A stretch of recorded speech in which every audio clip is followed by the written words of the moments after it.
Hi everyone, and welcome back to my channel, Coloring and Comments, a channel where I color in mandalas and talk to you about various topics that are on my mind. And today I would like to talk about mental health or mental illness, but more specifically the concerning trend that seems to be growing of more and more people self-diagnosing to be living with a mental illness of some sort. So I was watching one of my favorite YouTubers, Naja.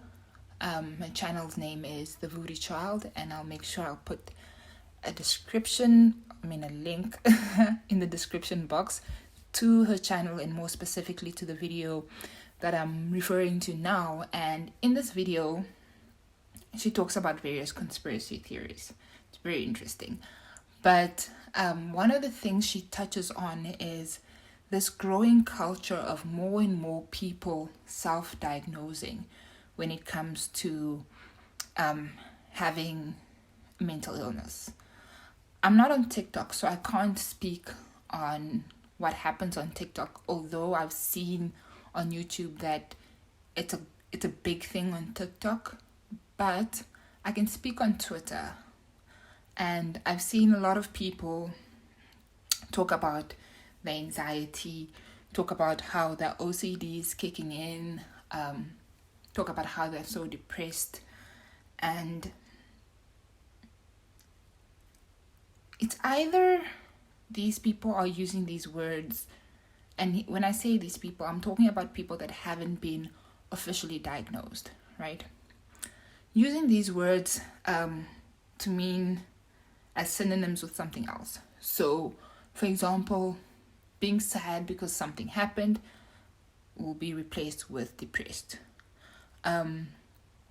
Being finicky or having a moment where you are so focused on detail and the manner in which things may be aligned, or the need to repeat certain activities at a particular time because of certain things that may be happening in that moment, will then be called OCD.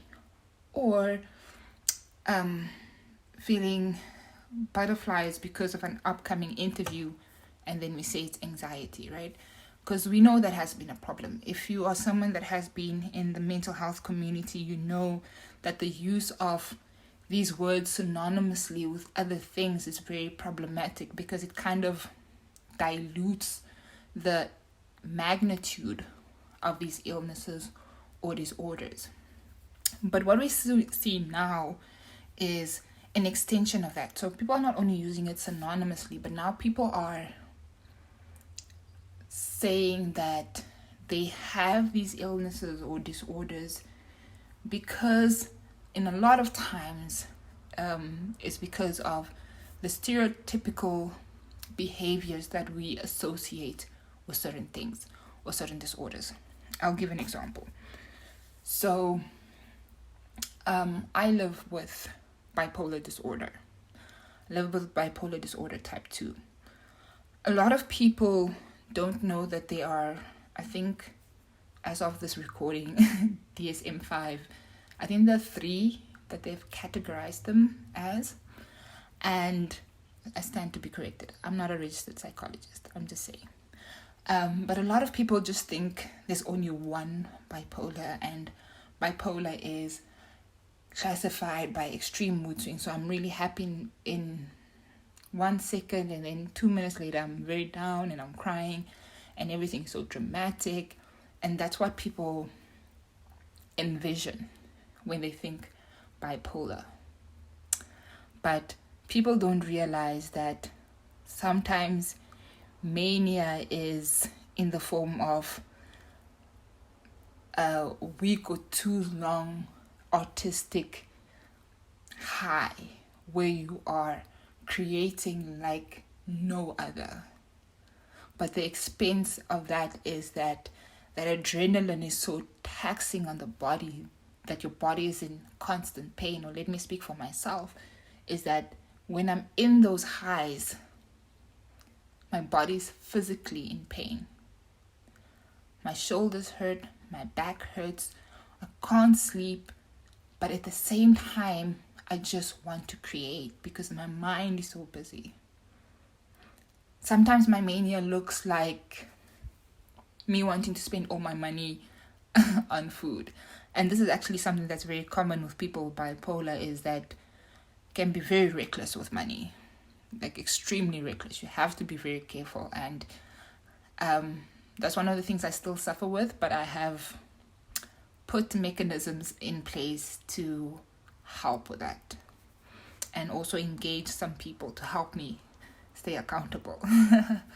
But things like that are things that people don't really understand are associated with a disorder, and therefore when they say that they have certain things, they don't realize the baggage that comes with it, right?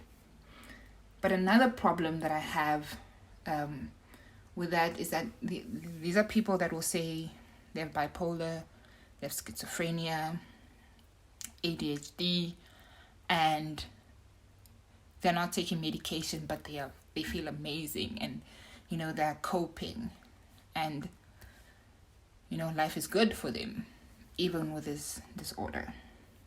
Don't get me wrong, I'm not saying that people that have anxiety, depression, bipolar, schizophrenia, dissociative personality disorders, I'm not saying that those people living with these disorders or illnesses aren't able to function without medication. What I am saying is that for a lot of people with these illnesses and disorders, they need medication to function. And having people on platforms push the narrative that, oh, you don't need medication, oh, I'm thriving, from a person that hasn't been diagnosed is very dangerous to a person that has been diagnosed, that is seeing that, oh, certain people can actually function, certain people can actually live without me having to take medication every day. So why must I take medication? I might as well get off it. And this is something that really gets me, because people don't understand how hard it is to stick to medication, to stick to your regime. And this is because for a lot of people with mental illness, they'll take that medication and then they'll get to a point where, because the medication has been working so effectively, you start to feel normal again. And imagine you're feeling normal and you stumble across this post where somebody's saying, oh, I have bipolar and I don't take medication, I just eat right and exercise, And then in your mind, you're like, oh, okay, let me not take my medication. Let me just eat right and exercise and I'll be fine. Said person then gets off medication and then they relapse. And once a person relapses, it's very hard to get them back to the same place of normalcy, in quotations. And that is because for certain people, the body does develop tolerances. So sometimes the dose that used to work won't work anymore and you'd have to go higher. And if you're already on the highest dose of a certain medication, it means your medications might need to be changed. And the change of medication comes with side effects. Some side effects last a few weeks. Some side effects will last as long as you take the medication. So it can be very dangerous. And unfortunately, these people that post don't see it in that light, or don't see just how dangerous the narrative that they're pushing is. And unfortunately, we seem to be in a society where people think it's cool to say, oh, I have anxiety, or it's cool to have depression, or after the Amber Heard trial, histrionic disorder. But it's not. Ask anybody that has been diagnosed. They will tell you it is not cool. It is not fun. If we had the type of money that would say, if you pay $10 million, you'd never have to take medication again, most of us would fight to get that $10 million so as to never take medication again. Because it's tiring, you know? It's tiring because you wake up every day and you think, am I going to fight with my mind today? Are we going to get along? And in the event that we're fighting, what is going to happen? Who's going to win? Am I going to win, or is my mind going to win? If my mind wins, what are the consequences of that? How long will it take for me to come back into the fight and win, right? So, yeah, no, it's very problematic. And I know this video is probably all over the place, but I just had to record this at the time that I watched the video because it's really concerning. I always say I wouldn't wish this thing on anybody, you know. Even the people that I hate, I wouldn't wish having a mental illness because, it takes a lot. It takes a lot to get to a point of stability, and it takes a lot to maintain that stability. And I just don't want society to think it's a trend where it comes in and then it goes away, because even when this trend passes of everybody claiming to have whatever they claim to have, the reality is that those people that live with it will stay living with it.